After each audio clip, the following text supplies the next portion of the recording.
And we're live. Excellent. Good evening, everyone. We'll call the regular council meeting for Monday, October 19th to order. This meeting is being held electronically in accordance with Section 238, Sub 3.1 of the Municipal Act, which provides that a member of council, the local board, or a committee, or either of them can participate electronically. In-person attendance at this meeting will not be permitted. Members of the public may observe the proceedings by accessing the live webcast on the Town of Shelburne YouTube page. And with that, I would ask that everybody join me and rise for the playing of the national anthem.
Thank you. I'd also like to offer a land acknowledgement, and we'd like to acknowledge the traditional territory of the Anishinaabe, including the Ojibwe, Potawatomi, and Chippewa, and the people of the Three Fires Confederacy.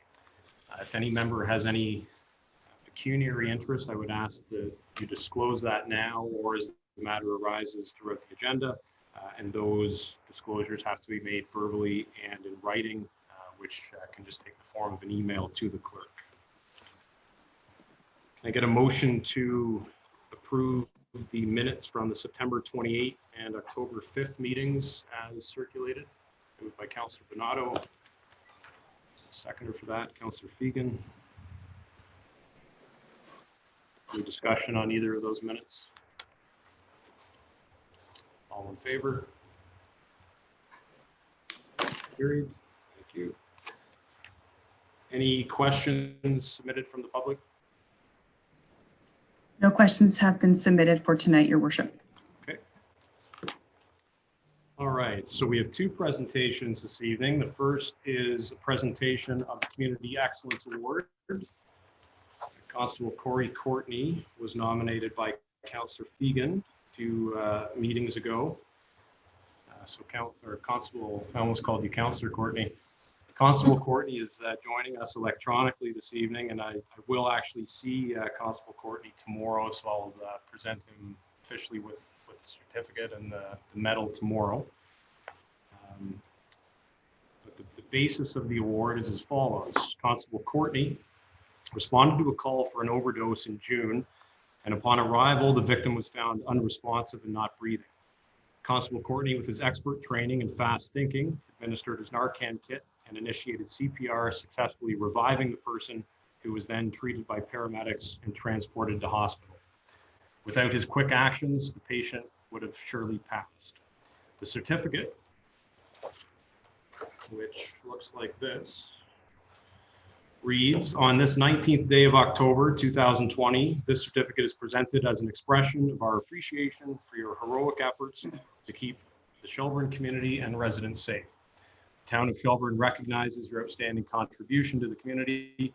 Congratulations, and thank you for your dedication. Congratulations, Constable Courtney. So we have a medal and the certificate, which, as I say, I'll present to you tomorrow afternoon. Uh, Thank you very much, Your Worship, Deputy Mayor and Council, and specifically Councillor Fegan for the nomination. I'm very grateful for this award and consider it an honor to have served this community for the last 10 years. I'm very happy this young woman survived, and I'm thankful to the chief for giving me the tools to help. Thank you as well to Dufferin paramedics who continued the life-saving efforts, and they made me look really good that night, so that was lucky. And that's it. I really do appreciate it, and thank you. Thank you. Thank you. But it's a bit anticlimactic when we can't do an applause with great effect. But That's okay. That's a-okay. It's just a very, very nice gesture and a very nice thing for you all to do. So thank you. Thank you very much. Thank you. Okay, so the next presentation is from Flato Developments, and they will be presenting their concept for a seniors housing and commercial development proposal. We have Katarzyna Sliwa and Emma West with us tonight. So turn the floor over to you, and you can provide your presentation.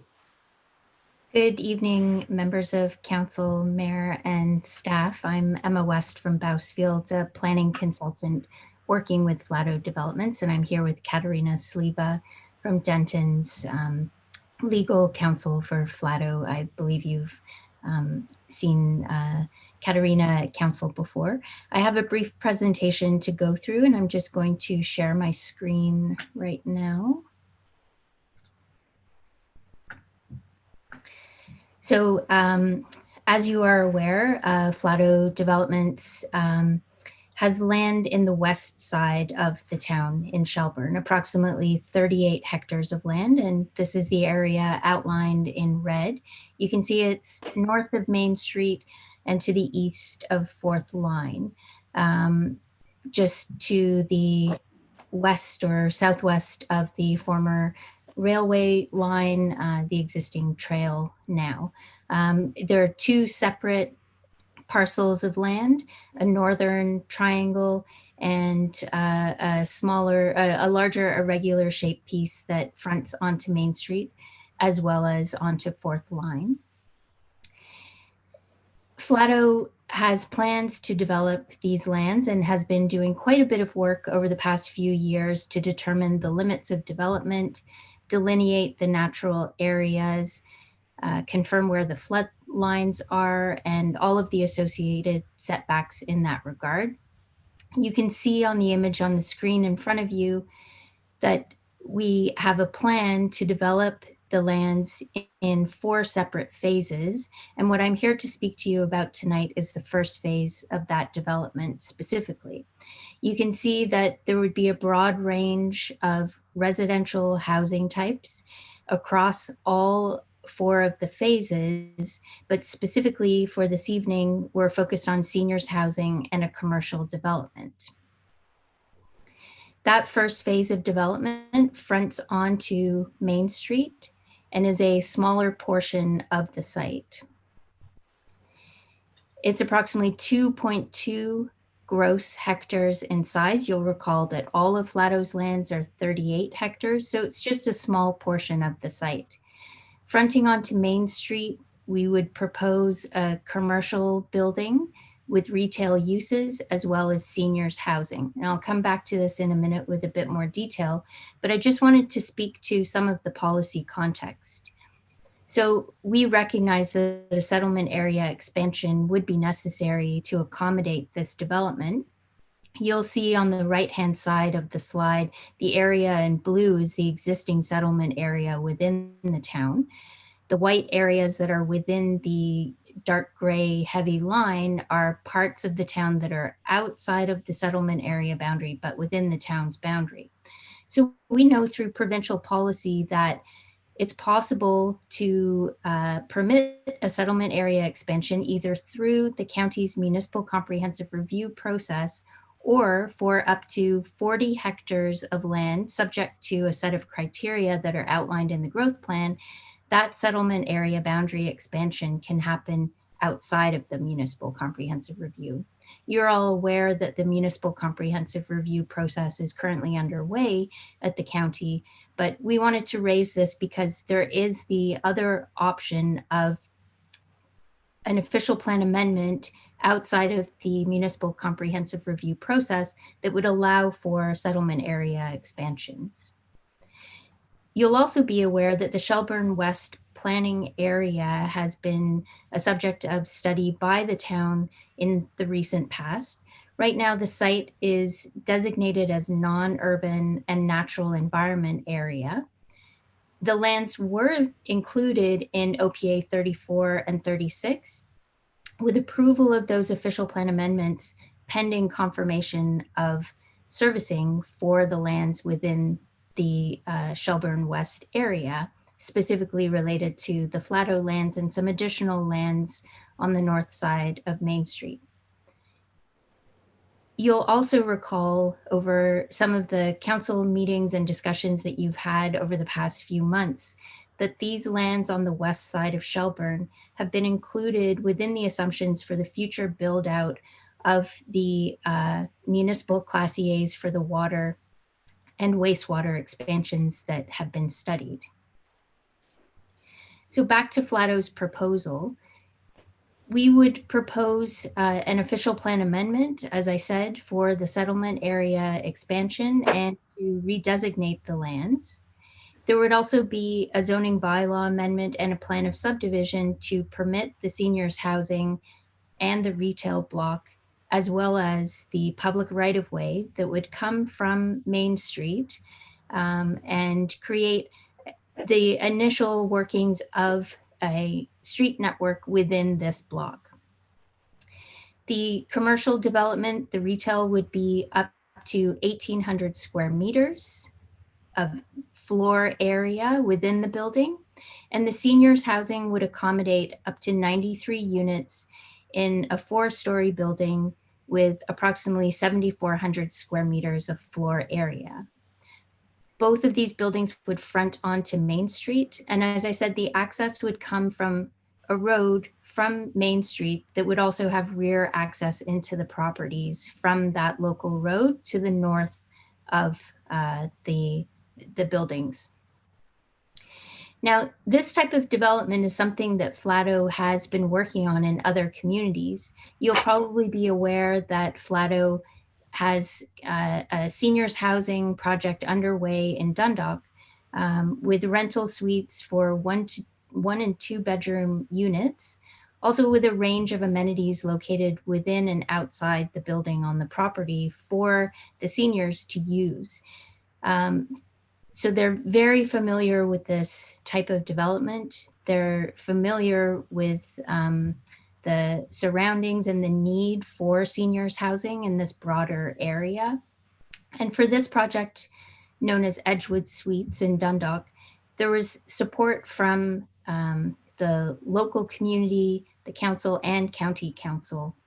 And as I said, they've already had the groundbreaking. You can see the photo on the left-hand side was the groundbreaking day, and construction is underway. Similarly, for that project in Dundalk, Flato is proposing a retail plaza there as well. And you can see in this rendering here what a design could look like. We're not quite to this part of the process where we would be getting into the detailed building design, but it gives you an idea of what Flato would be proposing within your community. A key element that you've heard before when Flato has presented at council is that Flato is committed to community building and developing complete communities. And so you will have seen with the introduction of retail into this proposed area for development with the mix of residential uses and the seniors housing and other amenities within the area, that Flato is committed to complete communities within your community as well.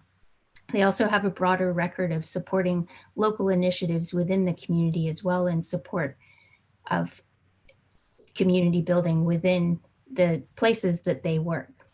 So just in conclusion, we are excited to have the opportunity to work with you all and with staff to submit this application. We have a pre-application consultation meeting coming up in the next few weeks. We're still confirming the date for that, but we're excited to start those conversations in support of submitting this application for retail and seniors housing. We know that through that meeting, we will confirm the submission requirements, we'll confirm the applications that will be required, and then we'll work through the process with staff to have the applications reviewed and to get us to an approval. So we also know that we will need to provide a rationale for the development, but from our preliminary review, the proposal is consistent with and conforms with provincial, county, and town policies and plans. And finally, we'll bring much needed seniors housing and commercial development to the town and specifically the west side. Thank you very much for your time this evening. I'm available for questions, as is Katerina Sliva from Dentons.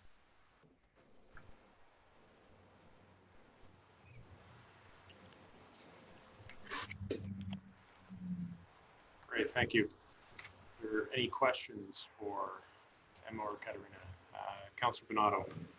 I have just a quick question. On the access road, has there been discussions with MTO regarding getting approval to get it in? Yes, we've started some preliminary discussions with MTO. We've had a couple of meetings with them to discuss the access. We recognize that in this portion of Main Street, it's still a section of road that is regulated by the Ministry of Transportation, but part of the discussion focuses on the urbanization of this section of Main Street, similar to the portions further to the east where the speed limit is reduced and therefore points of access can be provided. So those are ongoing discussions, and we recognize that we'll continue to discuss that with them, but with the intention to have more development on the west side as shown through OPA 34 and 36. We're hopeful that the MTO will understand that this section will be more of an urbanized section where access from the road would be appropriate. Just to sort of follow up if it's possible, Your Worship, how has the MTO reacted with your discussions? Like, how are they favorable? Are they going in that direction? Or are they sort of saying no way? They've been preliminary discussions with requests for additional information and an understanding of what the vision for this section of Main Street would be. So we're hopeful that we will be able to work with them to help them understand that this area is going to develop in the future. And so they would need to look at what section of Main Street would remain within 80-kilometer-an-hour speed limit versus sections that would be part of the town's settlement area. Thank you. Councilor Fegan. Just curious on timelines. Provided that everything goes through as expected, what are your projected timelines as far as when you could begin the settlement being, or the project beginning? In terms of construction, I think, Flato is always eager to move things along as quickly as possible. We recognize that there's a planning approvals process with an official plan amendment and zoning bylaw amendment and plan of subdivision, and each of those takes some time for review. So obviously the timing for those will depend on how quickly we submit the application, how quickly it gets reviewed, and we respond to comments. We know that that's something that can take quite a bit of time, but we're hopeful that in working with town staff and other approval authorities that we can expedite those approvals, because we know that seniors housing in particular is quite important in this community.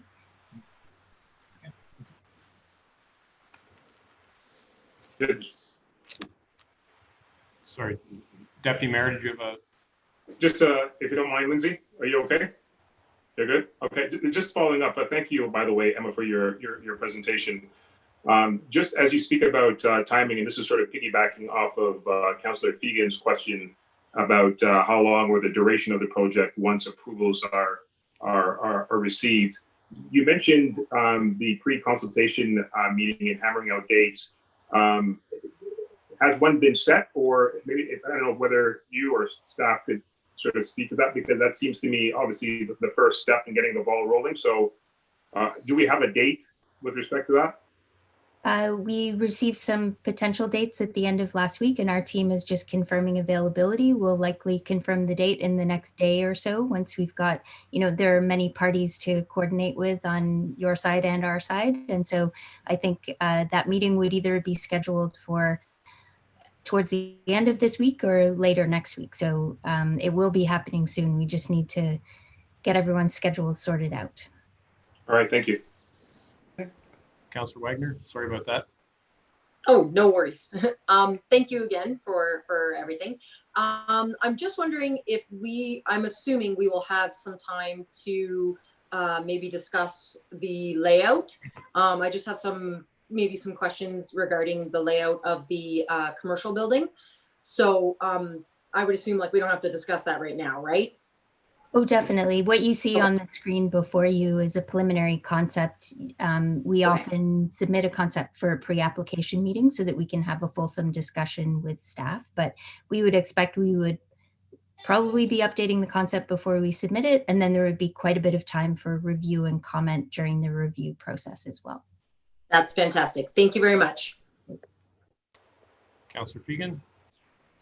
Just going back to, you mentioned that up in Dundalk and other developments that you guys have done with regards to the senior housing, you also have, you mentioned that you have exterior or external amenities as well. Can you give us some idea on what sort of things that you're planning on adding in with that regard?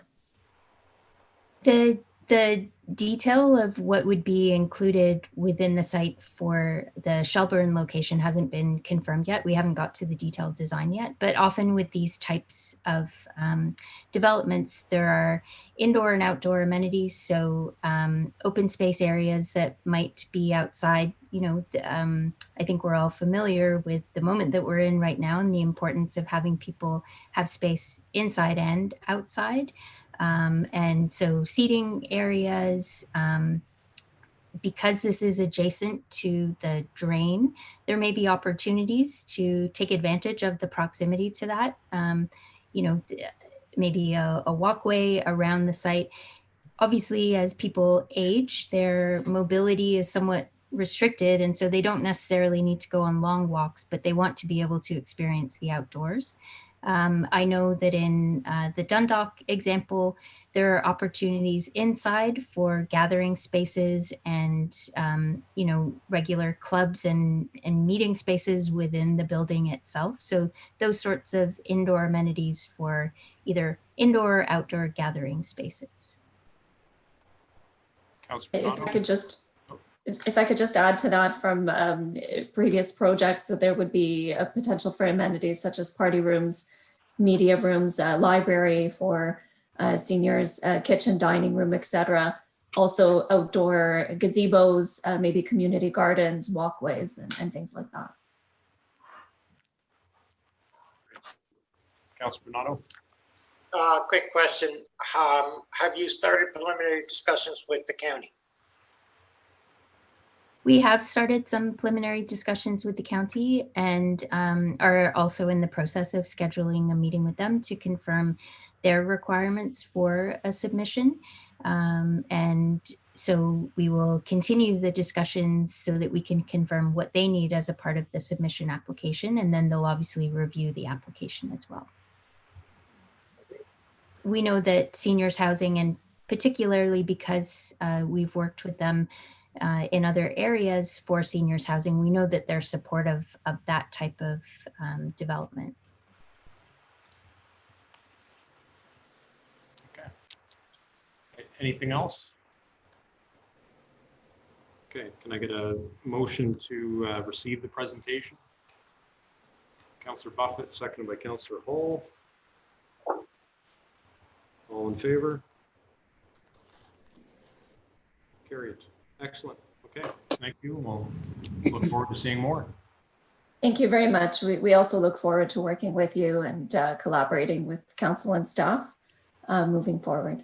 Thank you. Thank you. Thank you. Have a good night. Okay, so that brings us to council inquiries. Are there any inquiries this evening? No? No. I got one. This is just with respect to the stops, the bus stops. I know there was some discussion, I believe, mentioned at our last meeting about the stops being potentially moved again. I noticed that they're still at its current resting place, but I was just wondering if we get an update as to whether it's going to be moved again, and if so, where are the possible locations?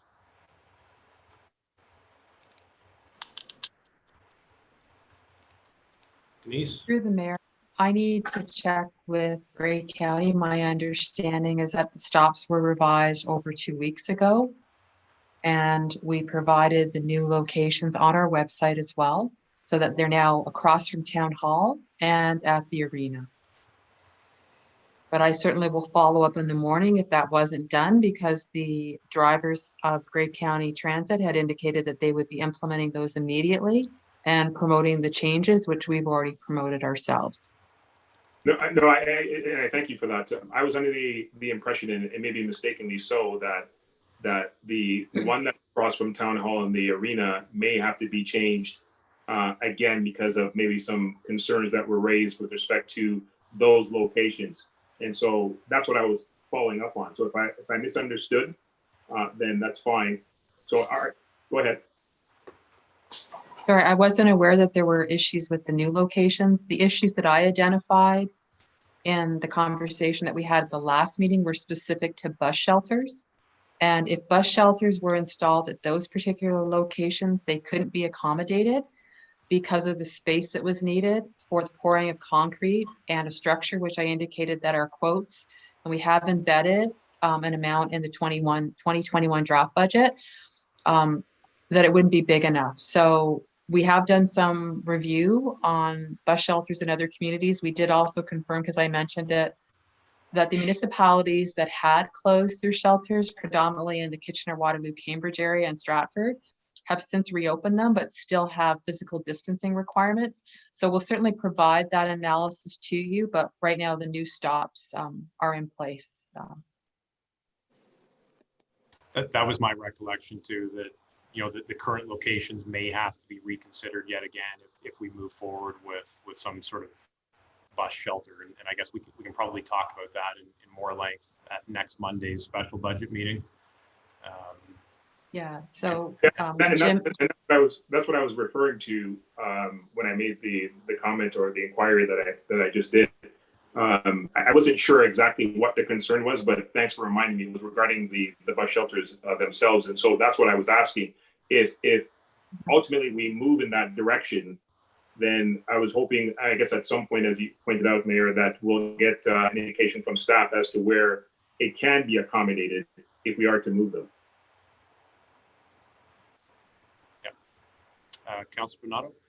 Just a quick inquiry. When do we move the speed signs that indicate the speed the drivers are at? Because they've been on Little Park Lane for quite a while now. I'm just wondering, when do they get moved?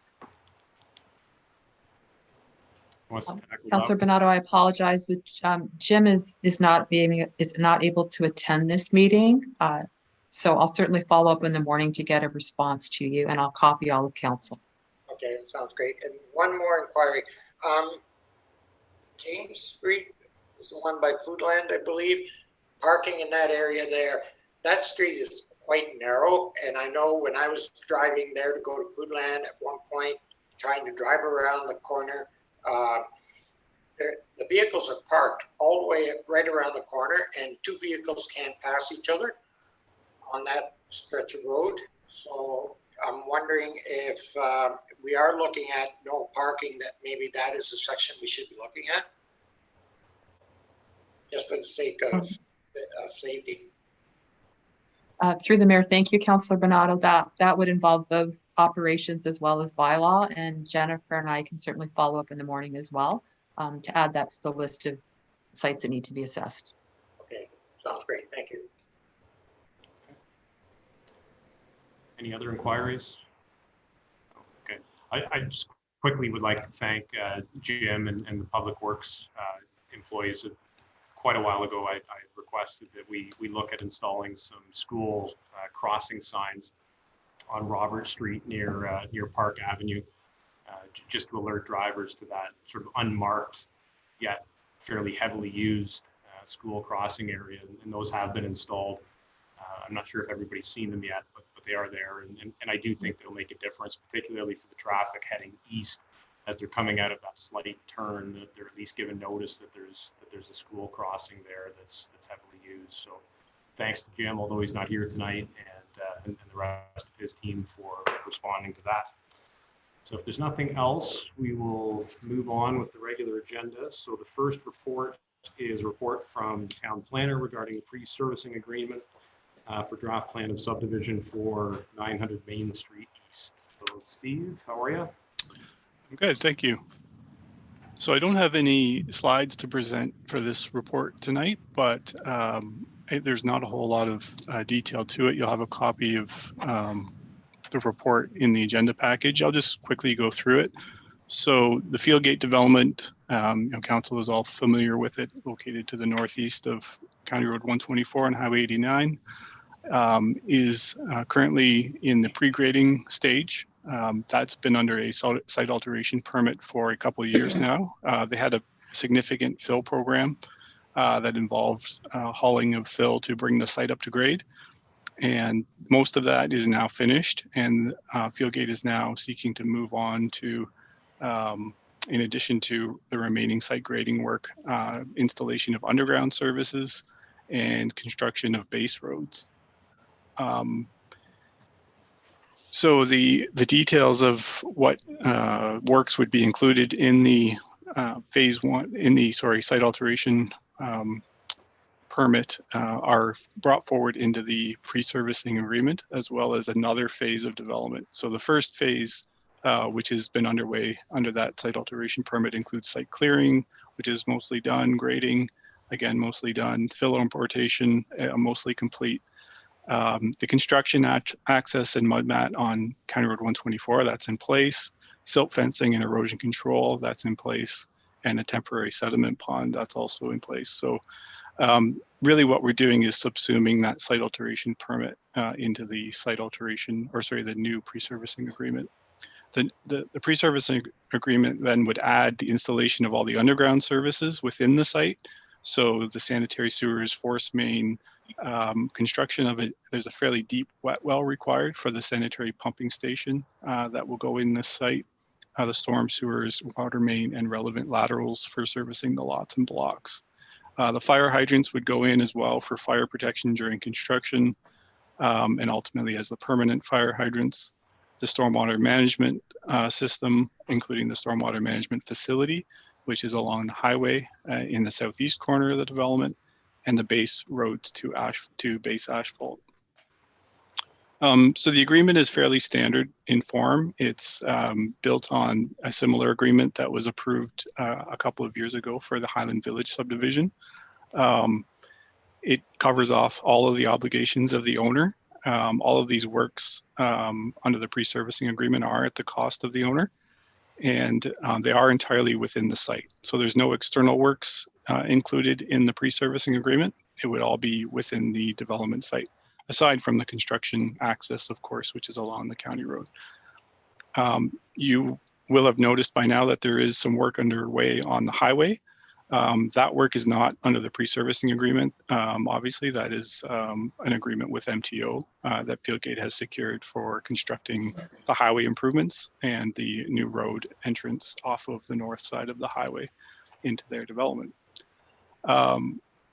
We have identified the security amount required, and that's still to be finalized with review by the town engineers, as well as a deposit for municipal expenses. We've also circulated the agreement to the NVCA and the MTO for review, and I've reviewed it with legal counsel. So that legal counsel review has now been completed.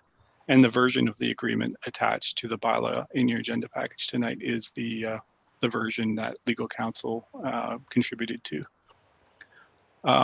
So, pending any changes from NVCA and or MTO comments and finalization of the drawing list and the amounts for the security by the town engineers, the agreement is pretty much ready for execution.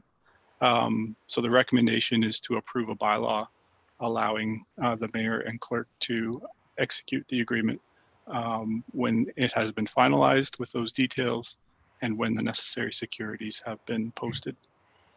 So with that, I'm happy to take any questions if you have any. Thank you. Thank you, Steve. Good news to see that finally moving ahead in earnest. Are they still planning on getting to some of the site servicing work this fall and this winter? They are, and predominantly it's continuation of the grading work, which is recently resumed, but also getting some of the materials delivered to the site. With getting all that material delivered, the work will really start on the underground services in earnest in the spring, but some of that work may continue over the winter as well. Okay. Good. Councillor Fegan. Just in regards to the road work on Highway 89 there, just out of curiosity, just because it is becoming rather hazardous, I've seen an awful lot of congestion, a lot of, there's been at least 2 accidents that I've been aware of while it's underway, which is unfortunate. I'm just kind of curious, do we have an estimate on how long the road is going to be in turmoil, shall we say, as far as the changes that they're making? They did provide a timeline. The contractor provided a timeline at the outset, and I think it was something in the order of 6 to 8 weeks, but I have to confirm. I think they're still aiming to have everything completed before winter, which is soon. But we do have bi-weekly progress meetings, so I can raise that comment and question of the construction management team on Wednesday. The next meeting is upcoming this Wednesday, and Jim and I will attend, and we'll bring that up. Every meeting, there is a question asked of the group as to whether any concerns have been raised, if any complaints have been noted, or if there's been any accidents. Until you said that, I wasn't aware that there had been accidents. So we'll certainly bring that up with the construction management team, and then get a response on anticipated completion date and what the outcome was with respect to those accidents and what the cause was. I appreciate that. Thanks. Okay, thank you. Just a quick question, if you don't mind, Mayor. Steve, and this may be too early to ask the question, but when Fieldgate was here a while back presenting, we were discussing quite a bit that pathway into the current plaza by the Tim Hortons, and we had provided our feedback, at least some preliminary thoughts. It might be early for you to maybe provide an update on that if you've heard anything as to whether there is an alternative. We had a working meeting with the Fieldgate team on that issue specifically, and looked at some other options, and I provided some additional information illustrating the outcome of different options in terms of traffic routing, and also discussed it with MTO representative to get their feedback. We don't have formal comments from MTO yet, although this was not quite 2 weeks ago that they said we would have it in about 2 weeks. So I'm expecting something this week. And that way Fieldgate will have all the comments that they need in order to make the next submission. And that would include a functional drawing on a future site interconnection. So we've asked for that to be included as part of the package, and then there'll be more details for council to consider when that comes forward as part of the overall site plan approval. All right, thank you. Councilor Donato. How long ago was the agreement submitted to the MBCA? I think it was just about a week ago, because I had been waiting on some comments from others before we could send it there. So they haven't had it very long. Okay, no, it's just I have a meeting this Friday, and I can question if you Right. haven't, if they have not processed it, so that the process is possible. Okay. Perfect. Okay, can I get a motion then to receive the report and to give leave for the reading and enacting of bylaw number 51-2020, which gives the clerk and I authority to execute the pre-servicing agreement. Councilor Donato, seconder for that. Councilor Fegan. All in favor? carried. Great. Thank you, Steve. Thank you. Take care. Okay, next we have a report from the treasurer regarding the September 30th, 2020 financial update. All good news, Carrie? Always. Thank you, and through the mayor. The September 30th financial update, I'll just go over the highlights for you and the things that have changed since the last update. Both the general and water and sewer operating and capital projected year end will be discussed with the 2021 budget deliberations. So I didn't bother making extra spreadsheets for this report. Many of the 2020 approved projects will not be completed prior to the end of the year, and mostly due to the impact of the pandemic. So for this reason, any projects that are scheduled to still continue, we're asking that any of the funds that have been collected from the 2020 taxation budget be rolled into specific reserves at year end to finish the project next year. And that way we're not adversely affecting the 2021 tax base. Appendices 1 and 2 provide the account listings for what has been approved and paid out for the third quarter. And Appendix 3 lists the projects and RFPs that have been awarded during the same time period. There were quite a few. We did the Main and Simon Street water main expansion, the hot mix asphalt resurfacing, sidewalk replacements, fire hydrant painting, and winter sand were all awarded, and those details are in Appendix 3. For general occurrences, I updated the listing just to show what has changed since the end of June. And we did enter stage 3 in July. Some places are reverting back to stage 2 as we speak, and hopefully not for our region anytime soon. Some of the general information that has changed since the second quarter is we have hired back the crossing guards with the start of the school year. Town hall administration staff returned on August the 31st, and we reopened to the public September the 8th. We have advertised for the seasonal winter contract. We've only advertised for one position, as we have extended the summer seasonal contracts throughout the fall to continue assisting with COVID-related parks washroom cleaning. And we did hire our municipal law enforcement officer, and she started August 24th. We are currently conducting the interviews for the facility and building supervisor position, as well as the replacing the custodian. And we will be rescheduling the interviews that we did have scheduled last March for the office receptionist. For grant applications, the only thing that's changed there is the summer student grant was approved and also increased and extended. So we still have our summer student working for us. And that is 100% covered by the COVID relief federal program.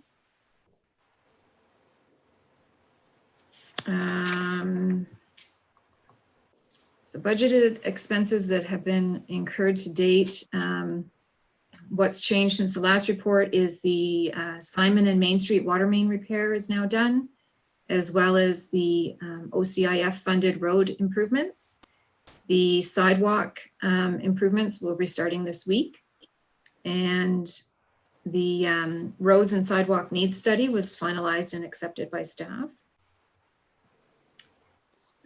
Projects that we had originally thought might be pushed off to 2021 is one of them that has actually started is the Grace Tippling revitalization. And The EDC committee is also looking into hosting a virtual breakfast sometime in November 2020.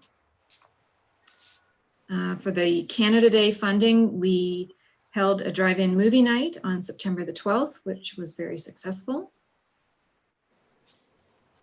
Everything else in that listing was the same except for the service delivery review. We had deferred it to the fall of 2020. It has now been moved to 2021.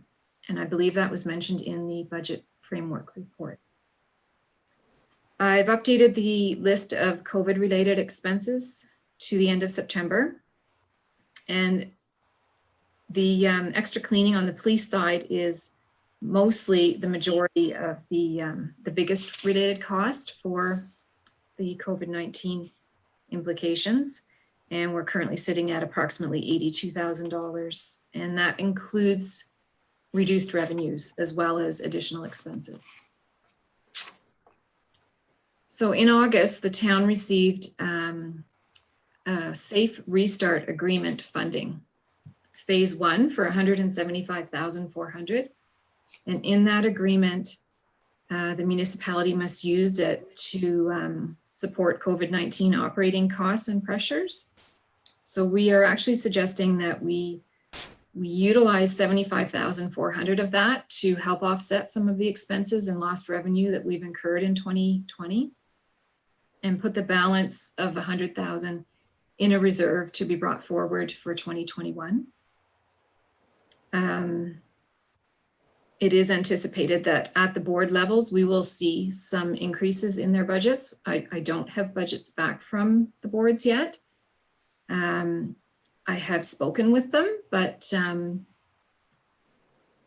due to the fire board was not able to meet at their last meeting, so they've rescheduled, and we don't have a board approved budget yet.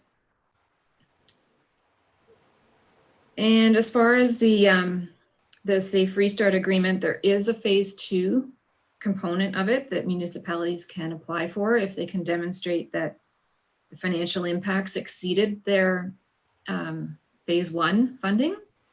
Because we haven't spent all of phase 1, we don't apply, or sorry, we don't qualify for additional funding. So we will not be applying for that.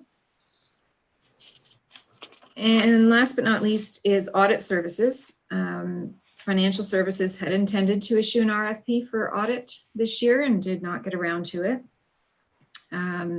We have reached out to our current auditors, which are BDO in Orangeville, and they have offered to retain the same cost for us for the next 2 years if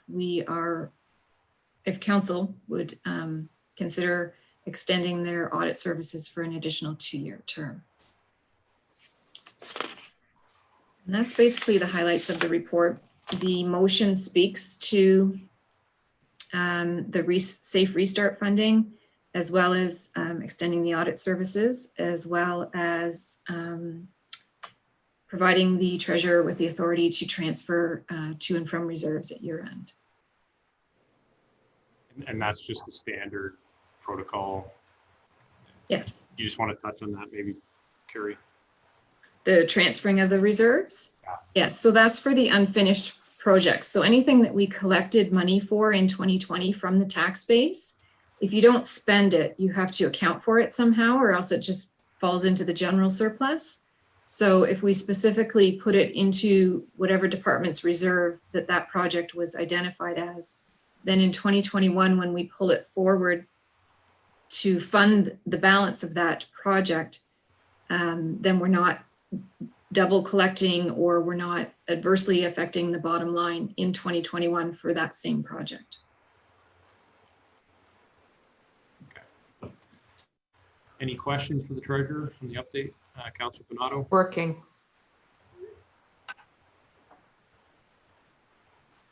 Just a couple of quick questions, Terry. On the Safe Restart, we're putting 100,000 in reserve because we don't know what the boards require.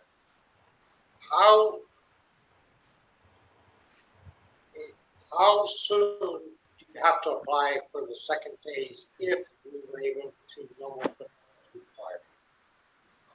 The deadline is October 30th, I believe, to apply for phase 2. And the reason we don't know what the boards require is because none of them have given you what their bottom line losses are. No.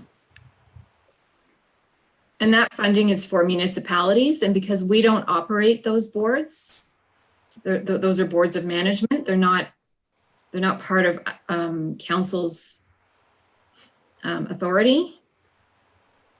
I've just put that money in the budget to carry it forward for 2021, so that when their budgets come in, if any of them are increased because of COVID, which the chances are good that they will be, that some of that money can be used to help offset those increases.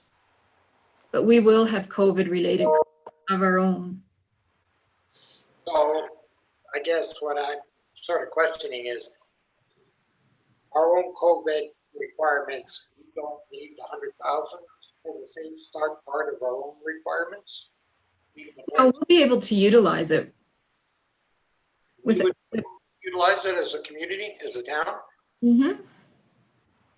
We don't know what the spring is going to bring for us as far as COVID, whether there's still going to be the restrictions that are in place. We don't even know how we're going to end this fall. Yeah, I know that. No, the only reason I was asking is because if we can spend for our own uses and apply for the second phase, and have that money for the boards.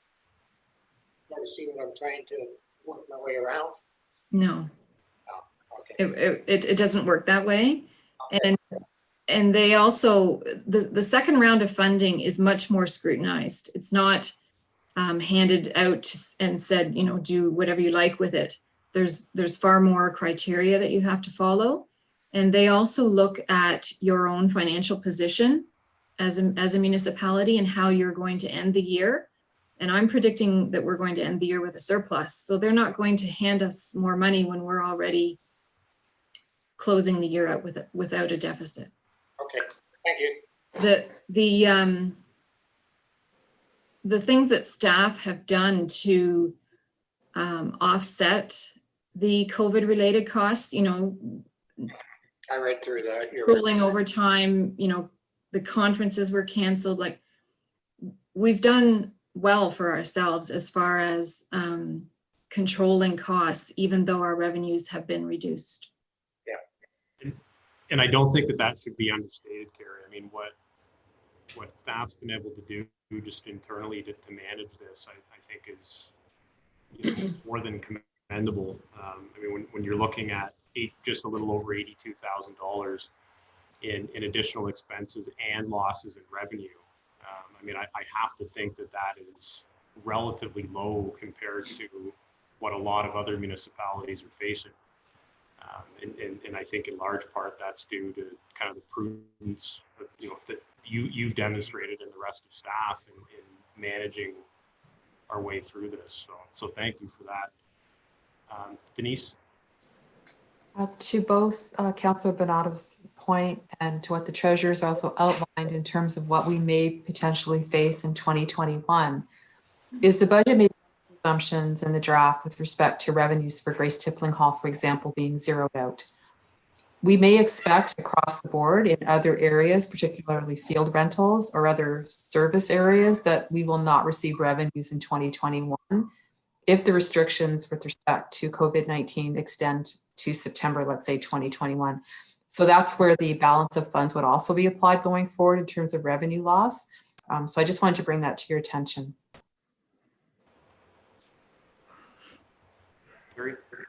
And the two main areas that affected, you know, the larger urban centers and some of our neighboring communities is transit and recreation. And neither of those play a big part in our current budget.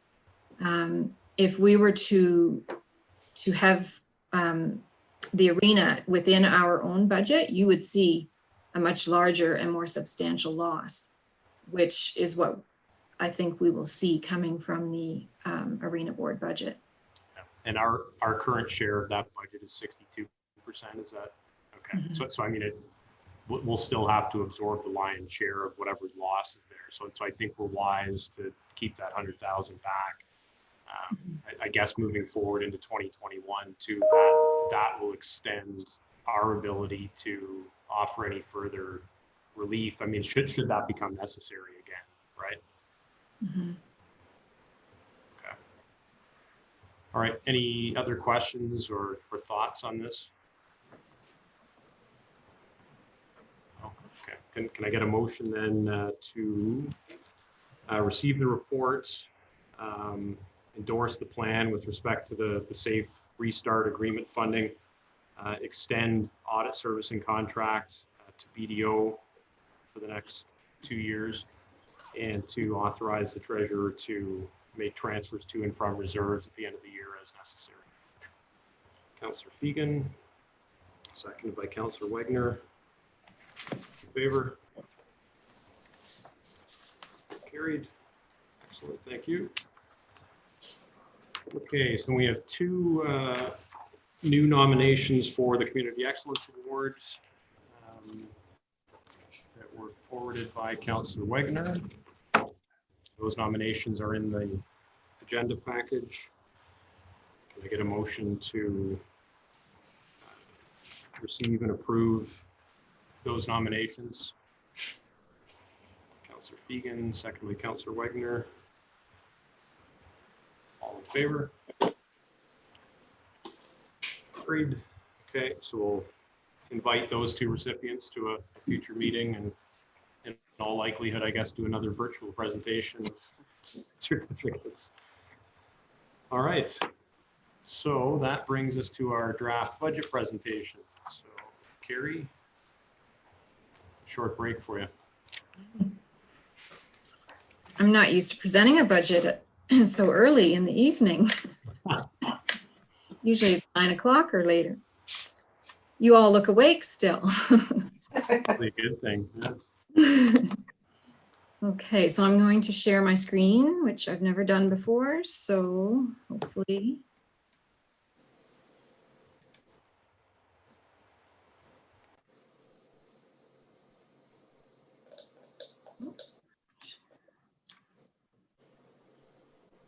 Okay.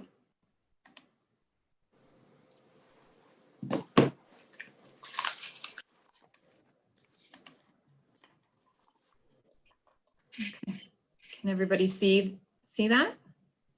Yep. Okay, thank you. Okay, so tonight is the council presentation, and we've changed things up a bit this year, and we are only providing the general operating and capital budgets at this point. The water and sewer budgets will follow at a later meeting. So we have our table of contents. And following several weeks of behind the scenes planning, staff are able to present you with a draft budget. And I have included the timeline again, just for everybody's reminder. We are here tonight on October 19th. And October 26th would be our special budget meeting if required, which I believe will, sounds like it will take place. And it will contain the water and sewer budgets. Following that, we would have the draft presentation of the budget to the public on November the 9th.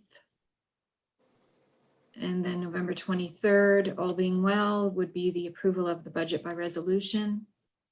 And then directing staff to bring back a budget to, or a bylaw to adopt the budget on December the 14th.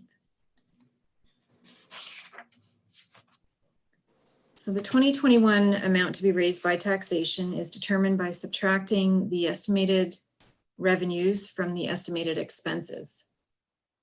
And what that looks like for this year is a shortfall that must be collected by taxes, which is just over $7.9 million.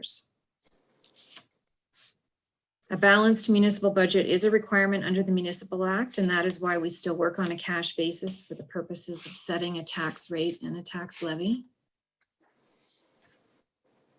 And on September 28th, staff presented council with a draft budget framework that outlined certain features that would be proposed in the 2021 draft budget The maximum levy increase was to be no more than 6%, and that is exactly what this budget portrays.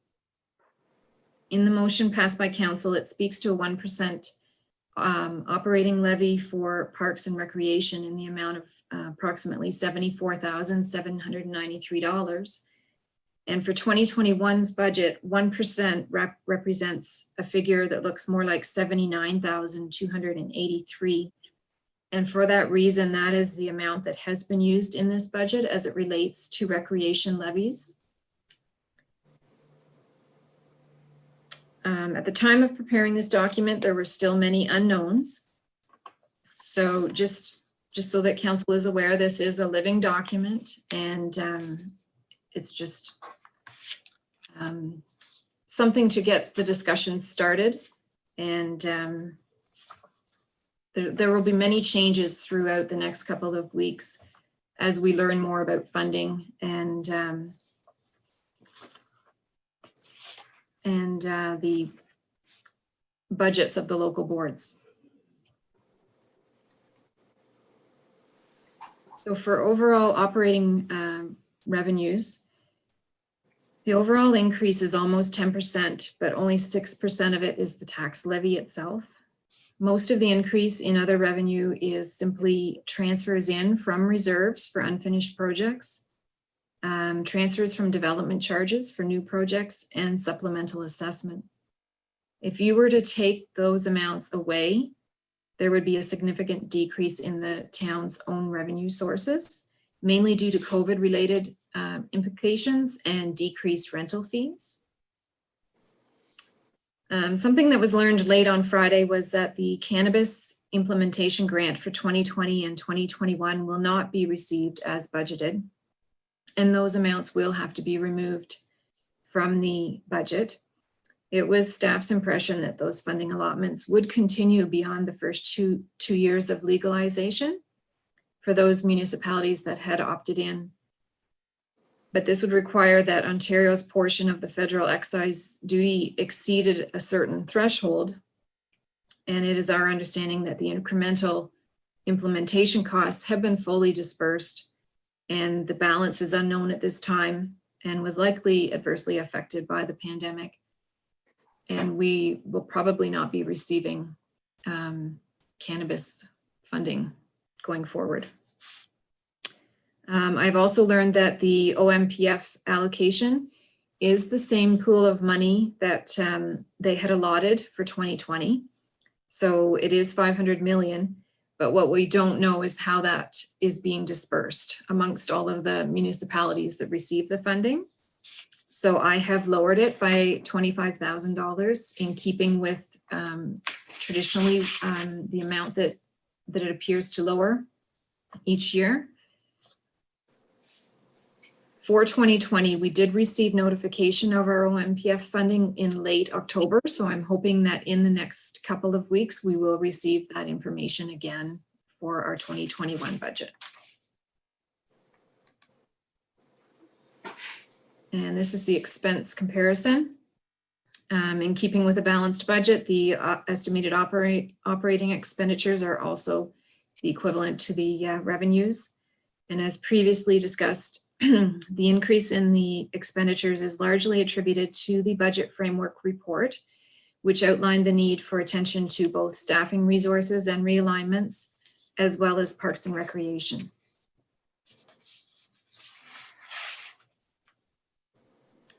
So this slide will put the budget into perspective for the average homeowner with a single family home assessed at a value of $335,366. Council is already aware that 2021 would have been the first year of a 4-year phase-in. However, due to COVID, it was not manageable for the province to roll out the phased-in MPAC assessment. So other than some little residential growth that we are experiencing, the town is fortunate enough to be experiencing, there is very little assessment increase. So the average on a single family home with an assessment of $335,366 and a tax levy increase of 6% would mean a tax rate increase of 3.18%, which averages out to $77.90 increase per year and $6.49 per month. And this is related to the town portion of taxes only. So we do have some exciting news to speak of for a change. The capital projects slated for 2021 are not just roads and sidewalks. We actually have included over the next 2 years the anxiously anticipated projects of a splash pad and tennis courts, which will also accommodate pickleball.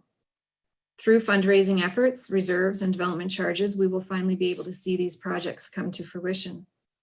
And we are very fortunate to have finally achieved a successful Connecting Link grant for the Main Street East portion of the town that will take place next spring.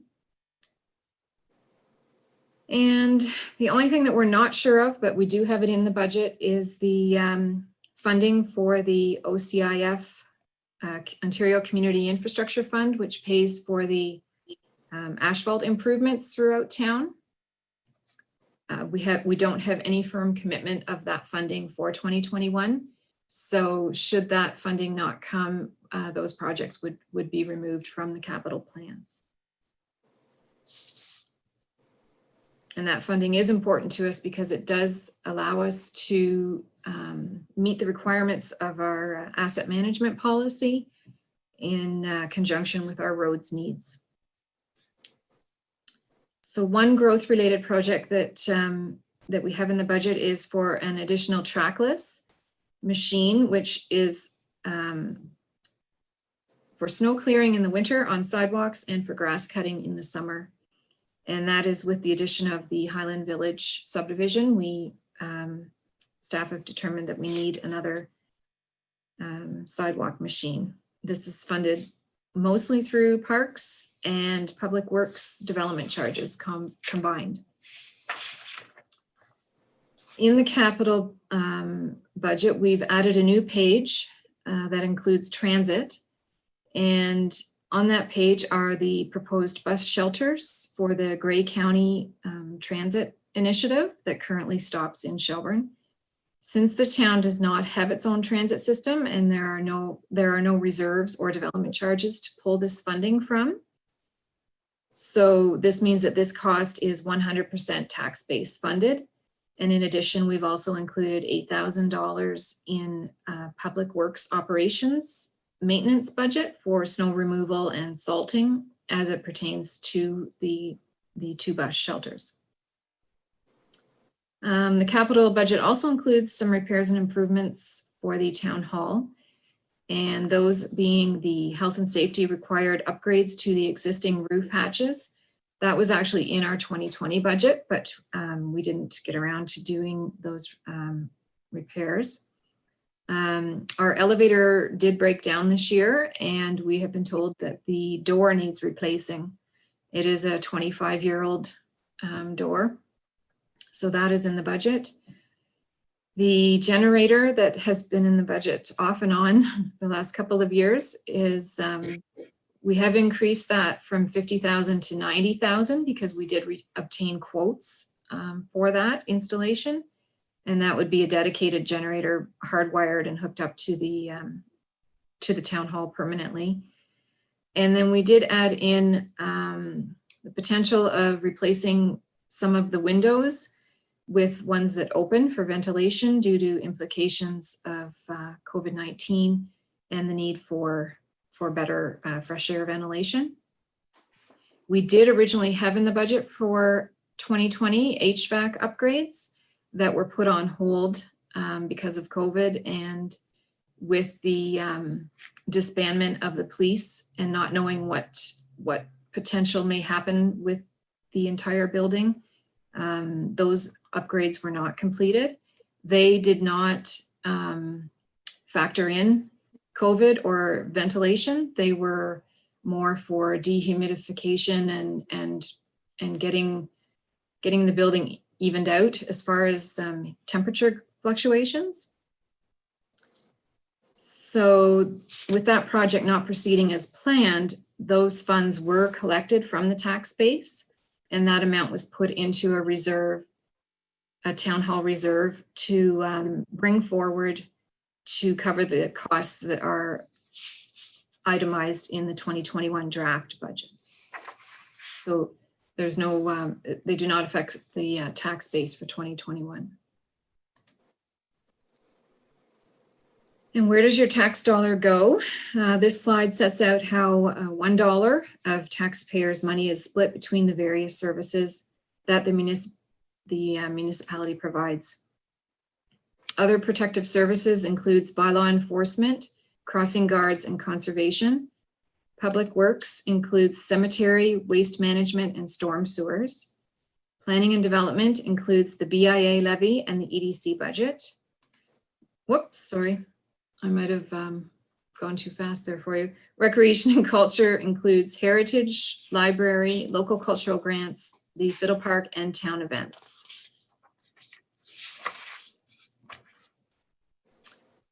And this page is a summary of our long-term debt to date. I'm sure you are all aware of our debt situation. With the addition of Highland Village homes, it changes the formula for our debt per household, and we are currently at, well, we will be at the end of 2021 sitting at $1,265 per household. At the end of 2020, we are currently sitting at $1,530. So that debt has been reduced as the more principal is paid off annually as the loans progress, and with the addition of the extra homes to help in that formula. And this is our 2021 year-end estimated reserves. So these numbers include all of the transfers, as I mentioned, for 2020 that would have gone into the reserve and then being pulled back out in 2021 to finish any projects that required to be finished in 2021. The reserve schedule looks a bit different this year because I have not included the water and sewer reserves on here. So normally this chart would show just over $9.4 million. So don't panic. The rest of that money is in the, will show when I present the water and sewer budgets. And I've also excluded any reserve that pertains to policing. Those have been set aside for 2021 to assist with the disbandment costs and any costs associated with the severance contract negotiations that are still ongoing. The only police-related reserve that I did leave on here, and that's the reason for the asterisks after the emergency accommodation levy, is I just wanted council to see how much has accumulated in that reserve. And as mentioned in the 2021 budget framework report, if any borrowing is required, that reserve would be utilized to cover the debt payment. And alternatively, if borrowing is not required, this reserve would actually assist to lower our borrowing needs.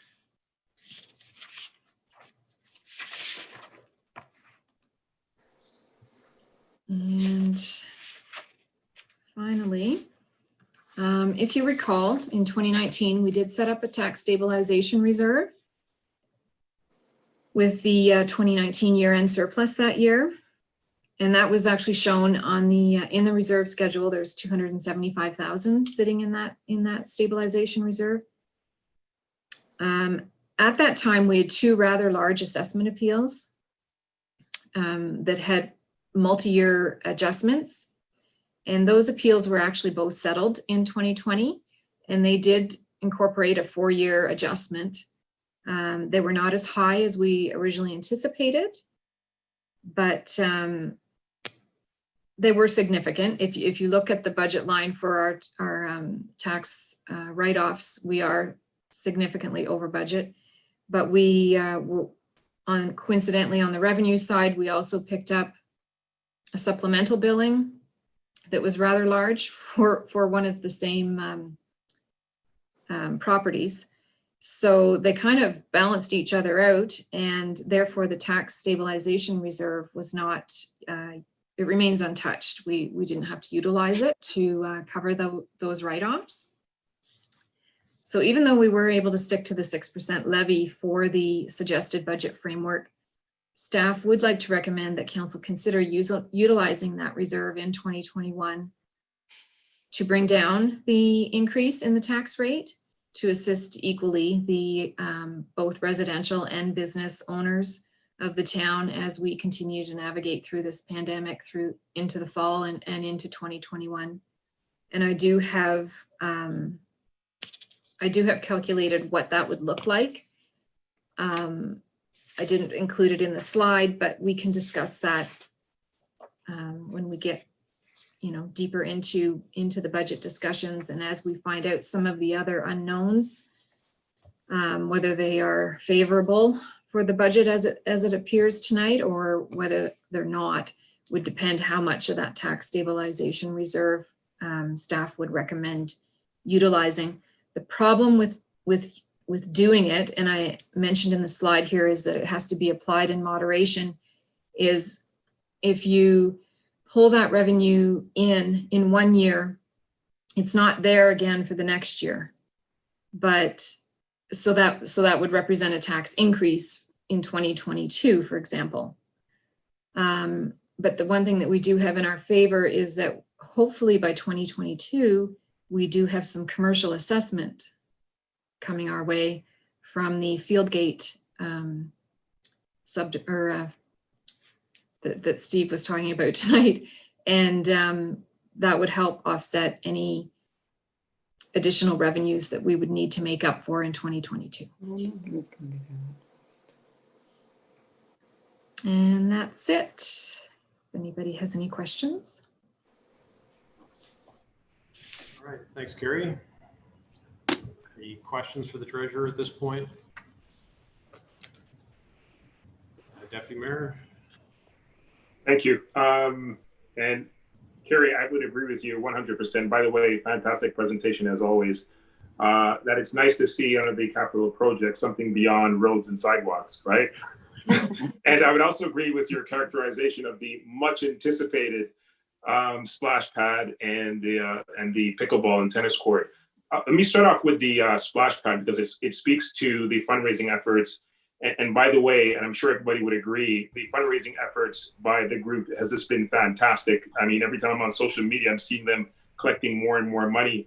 My question is, when it says DCs in reserves, have we committed as a council as to how we would help supplement their fundraising? So for example, if they came up with 400,000 or 500,000, has there been, I don't know if anybody could speak to this, have we committed to what we would contribute to that project? So on the capital budget on page 16, I show how that project is funded. And we are taking money from parks development charges as well as from the recreation reserve. So the reason that we build reserves is so that when projects like this make it to the capital budget, it doesn't affect the tax base. By this point, usually when we have a project on the table, it's usually funded as we've outlined with donations, reserves, development charges, or some other type of grant funding. So I have outlined on that page how we are funding both the tennis courts and the splash pad. And I mentioned in the budget framework report, there was a paragraph in there discussing development charges and how we are now working on the soft services, which when the province changed legislation for development charges and it was all going, the soft services were going to end up in the CBCs, the community benefit charge. Well, now they've reverted back and that's not the case. But we didn't know they were going to do that. So when we passed our DC bylaw, it did not include changes for parks and recreation and libraries. So we still have yet to finish our DC study. And so Hemson will be coming back to council again with another report. and it will cover the soft services for recreation, parks, library. And what we are going to recommend is that the amount that's in our DC schedule now for indoor recreation be combined with Parks and Recreation so that we can utilize that indoor money that we have collected for these outdoor activities. Because if COVID has taught us anything, outdoors is where everybody wants to be right now, right? So that is why we have,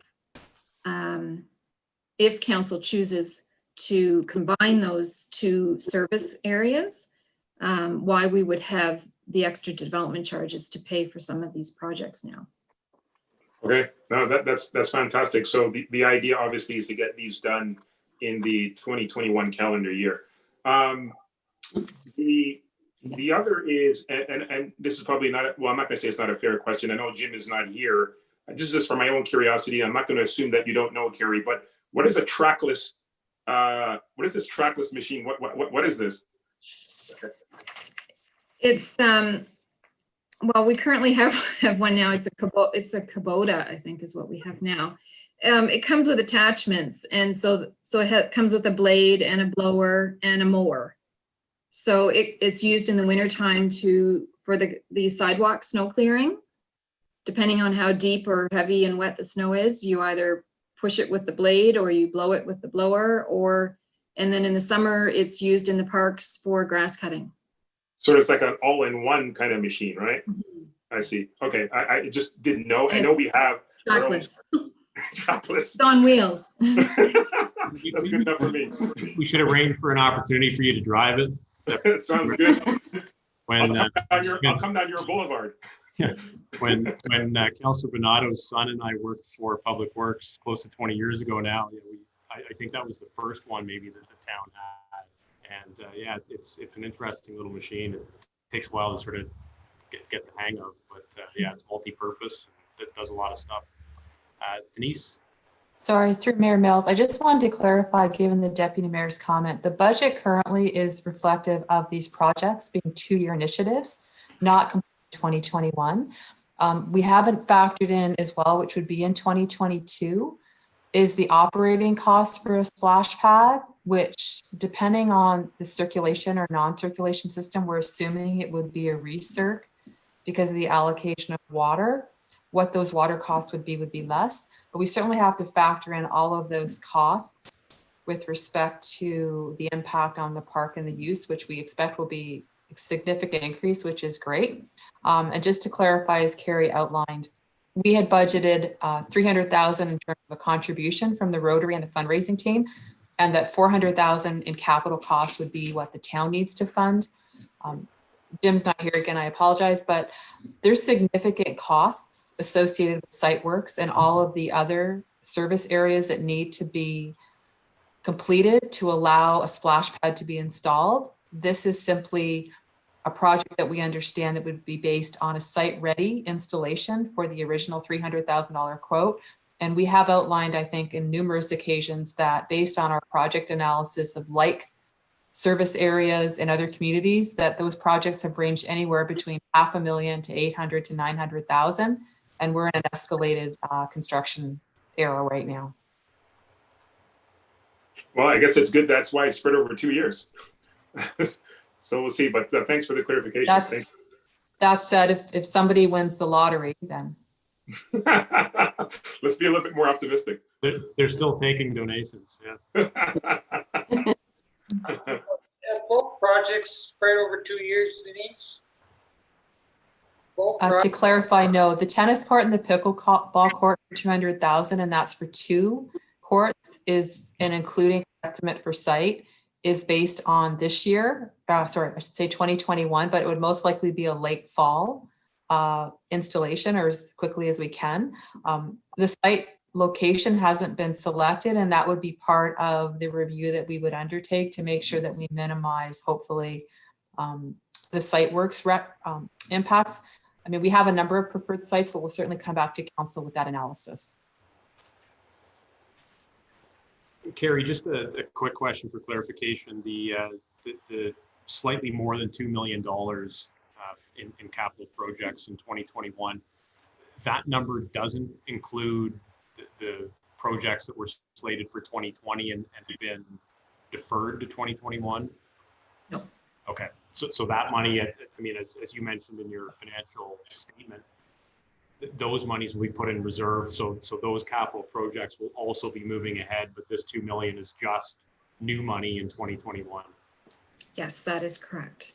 So it'll be a busy year on the capital front, beyond just the new projects that we're funding this year, because we have basically a year's worth of catch up to do as well. Okay, that's good. Anything else for the treasurer until our special meeting next week? No? Okay. Can I get a motion then to receive the 2021 draft budget presentation? Moved by Councillor Donato, seconded by Councillor Buffett.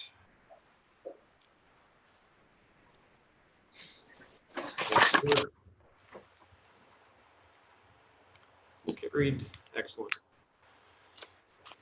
Okay, are there any notices of motion for this evening?